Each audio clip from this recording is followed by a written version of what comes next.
Hi, as you all know, I'm Rochelle. I'm doing my practicum with the Crime Victim Advocate Program.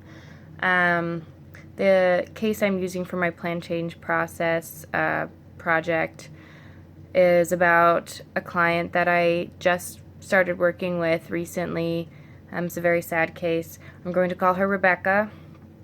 So she is a young woman. She's 20 years old. She's pregnant. She has a 3-year-old child with her husband. But her and her husband, his name is Kevin, um, they have not been living together for about a year, and she is now living with another man, and she's carrying his child. Um, Rebecca came in for an order of protection beginning of June. Another advocate worked with her then. And she came in then because Kevin had assaulted her during one of their child exchanges they were doing. He got angry, shoved her up against a car. She called the police. He was charged with a partner and family member assault, which that case is still currently open. So she filed for an order of protection in June. She decided that she did not need the order of protection because there's usually a no contact order set in place anyways with the partner and family member assault case. So she felt safe enough not to go to the hearing, which meant the order of protection was not continued. So unfortunately, a few days ago, Kevin somehow got into her house and raped her while she was napping on the couch. She called the police and reported it. They, in turn, told her to contact us and also contacted us. So we were kind of, in the process of helping her with the detective interview. Also, she wanted to refile for an order of protection. The sad thing is she feels guilty about the situation. She kind of excuses Kevin a little bit. She feels guilty that her relationship didn't work. She excuses Kevin, saying he's still in love with me. That's why he raped me, which is very sad. But she grew up in a home that had a lot of domestic violence in it, and she kind of has normalized that as far as relationships go. As far as the phases of the plan change process, phase 1 is engagement, and strength perspective is definitely a favorite, as it should be. So I would emphasize Rebecca's strengths. What are her own strengths? What support does she have around her? Also, I thought person and environment perspective would be helpful because she does have some people in her life that she's very close to, and it'd be important to see how they affect her, if they're affecting her in a healthy way, or if it is not beneficial to her. So phase 2 is assessment.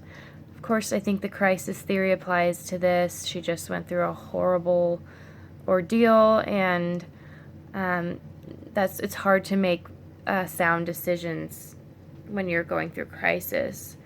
I also think behavioral theory applies to this, since she grew up in a domestic violence home. She has kind of brought that to her own relationship as well. But she is starting to see things differently, so I think cycle of change theory applies to that too. She, even though she feels guilty about the situation, she still reported the rape. She still is going through with getting an order of protection now, and I think that is a good sign that she is realizing this is not normal and this is not okay. As far as her strengths go, she's a very good mother. She's very devoted to her children. She also is in school. and that shows, she is trying to better her life. She also has a really good relationship with her sister. She actually brought her sister with her. It was very nice, having that support. And she has a good relationship with her ex-mother-in-law, which is good because she has her grandchild.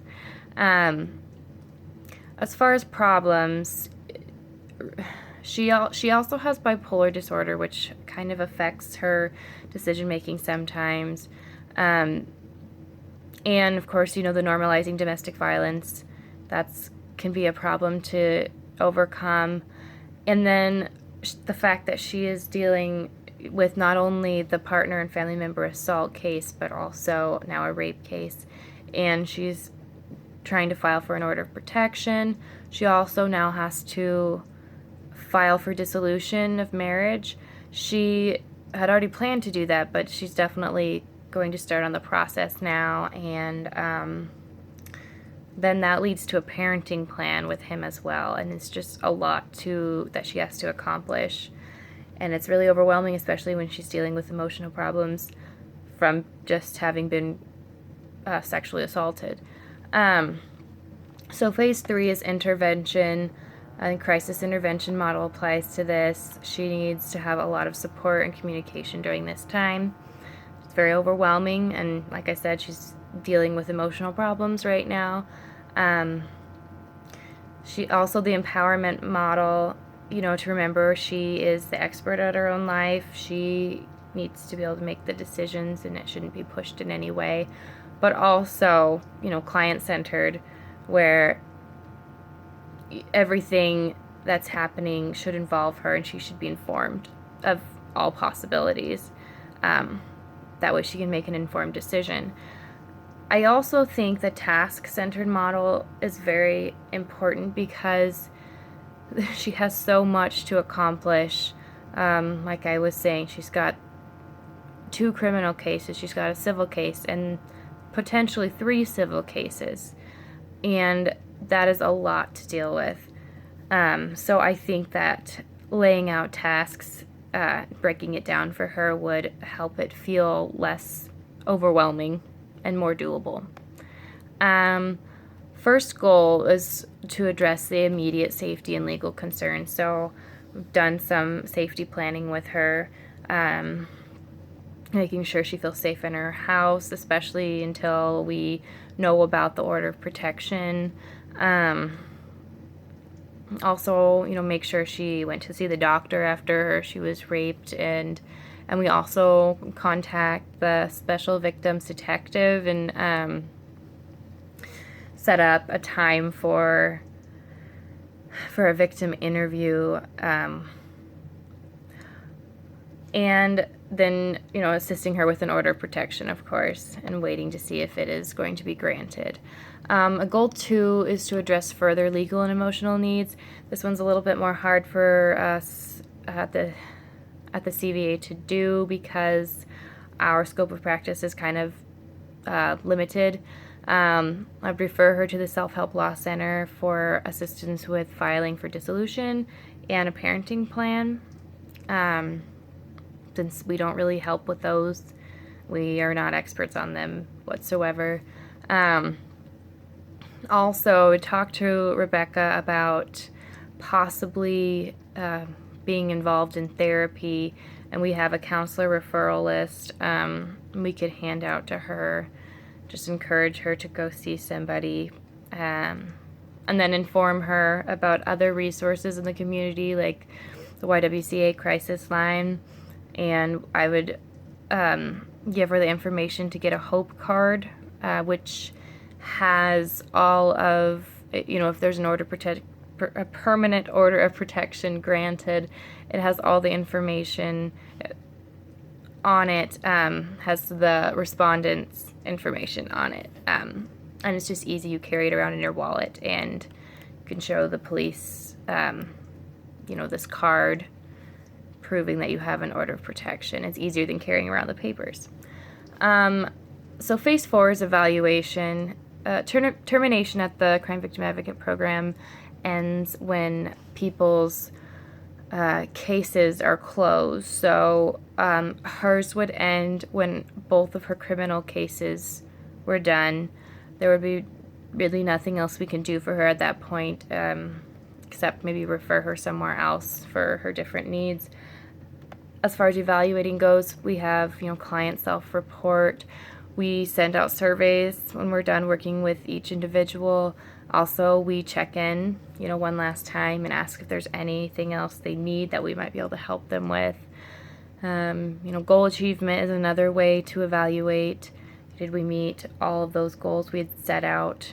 And then my favorite is team assessment. I think we do this a lot at the CVA.